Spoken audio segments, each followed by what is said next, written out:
Hello， 大家好，今天的影片主题是1月份传奇段位角色分布，让我们开始吧。先来看看这个月的新角色滑冰詹姆士。从表格中我们可以看到，从1月4号到1月25号，它的使用量是越来越多的。那1月4号的时候，它是只有22名，使用量是18只。但到了1月25号之后，排名到了14名，那使用量也到了接近50只，使用率大概也就是25%左右。会有这样的结果，估计就是因为它的能力有妨碍矿物生产、有选边站的关系，也因此使用量就稍微比过往的对空虫还要来得高。再来看看各个礼拜的传奇结算。爱矿三大巨头就是狂徒部长、摇滚熊大跟死人熊大，那他们依然霸占的前3名。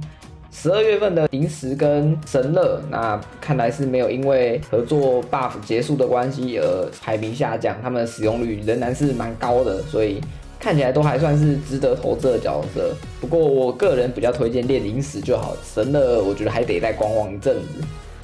范马刃牙这个月也还是有在第13名左右的好成绩啊，所以刃牙算是爱矿风气回归之后还是能用的角色。偶像沙利他也就是因为他是停产跟爱矿这个很特别的能力组合，所以算是少数没有因为爱矿回归而被淘汰的停产角色。再来看看水属性周，那其实它跟上礼拜的排名并没有差异太多。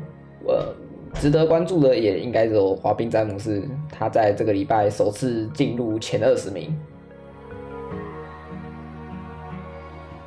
再来看看第3周结算，大部分角色的排名变化并不大，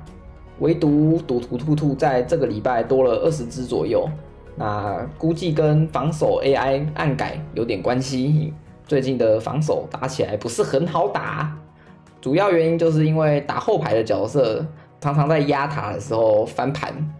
所以我猜应该是这个原因，所以赌徒兔兔在这个礼拜突然就暴增了许多。到了最后一周，排名依然变化不大，不过狂徒部长这个礼拜居然有204只，多出来的这4只，这就表示的至少有4位玩家在队伍中带了2只狂徒部长。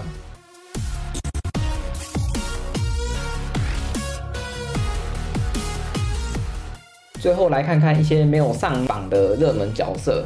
那第一个要看到的是上个月的圣诞节角色艾勒，可以看到使用量大概都是在10只上下，所以目前看起来艾勒应该不会成为 PVP 强势的飞天角色。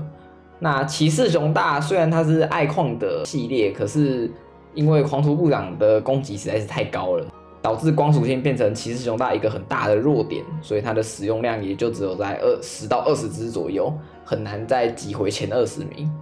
接下来会比较常看到的角色就是像旧的万次郎跟李维，还有在最后礼拜才出现的爱莲。那这3只他们会离开前20名，其实原因也相当简单，就是因为他们是停产的关系，